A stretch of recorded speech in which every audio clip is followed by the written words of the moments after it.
I've been wanting to start my own channel for a long time, but for some reason it just never happened. I found many excuses, but I finally decided to give it a try.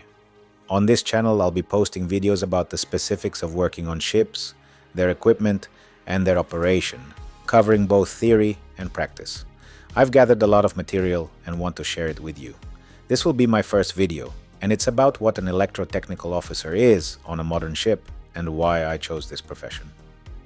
An electrotechnical officer, ETO, is a specialist who possesses a comprehensive theoretical and practical knowledge base, providing them with a solid understanding of ship systems, processes, and control principles.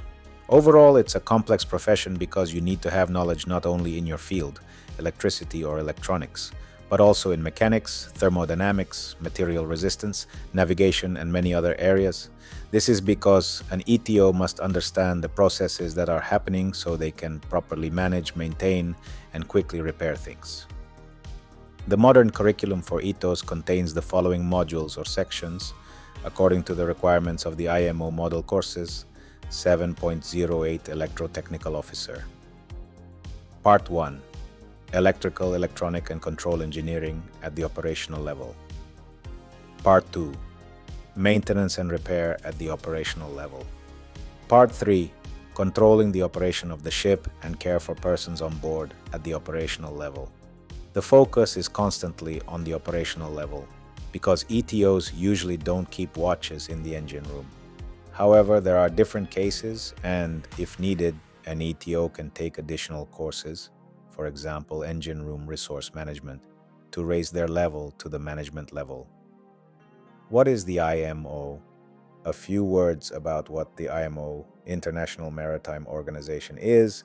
It's a specialized agency of the United Nations, year founded 1948 IMO Convention.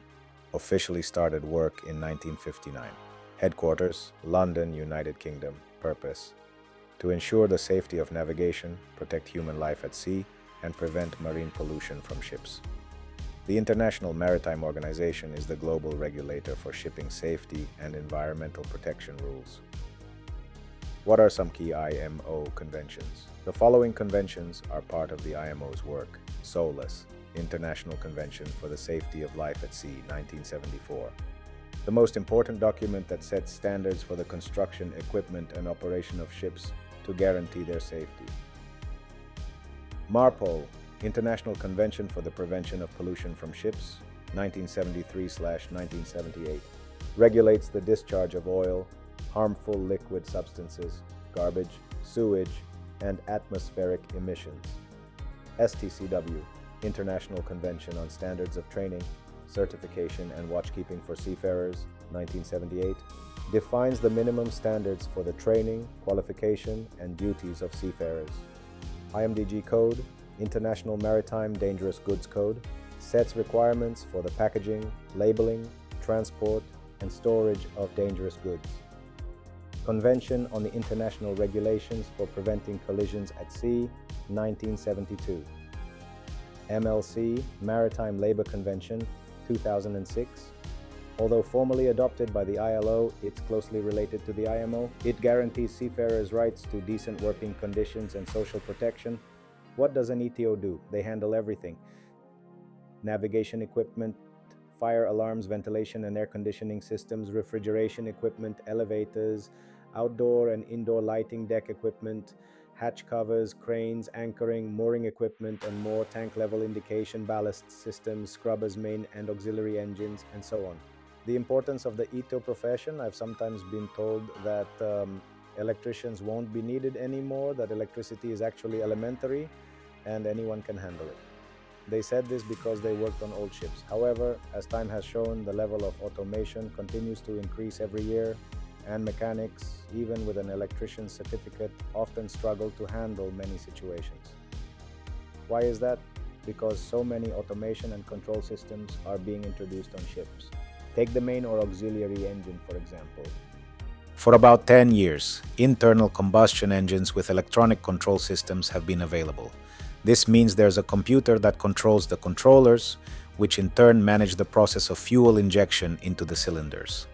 The computer collects information about the set speed, temperature, pressure, and other data, analyzes it, and gives the command for fuel delivery. If everything is working well, an ETO is hardly needed. However, if it's not working, the ETO requires both theoretical knowledge to understand how the engine works and practical skills to troubleshoot and fix the problems. Therefore, an ETO who wants to be at a high level needs to continually learn. Types of ETO. ETOs are different. Depends on the type of vessel, merchant fleet, bulk carriers, container ships, ferries, cement carriers, offshore, supply vessels, platforms, offshore tugs, dredgers, tanker fleet, oil tankers, chemical tankers, gas carriers, wine tankers, passenger fleet, passenger ferries, cruise ships. Here, each person chooses their own path and their own direction. I've worked offshore on the heavy lift Combi Dock 1 and the research vessel Nusfera, as well as on containers and a very old Ropax vessel from the Italian company GNV, the ship Atlas. But I stayed with the passengers. Each direction has its own specifics and unique equipment. So everyone chooses this path for themselves. Why did I choose this path? I chose this profession because since childhood I've loved screwdrivers, batteries, wires, and light bulbs. I love taking things apart, for which I constantly got in trouble from my parents. If a screwdriver fell into my hands, whatever my eyes saw was instantly disassembled or broken. Later, I learned not only how to break things, but also how to fix them. Pros and cons of being an ETO pros. It's a versatile profession.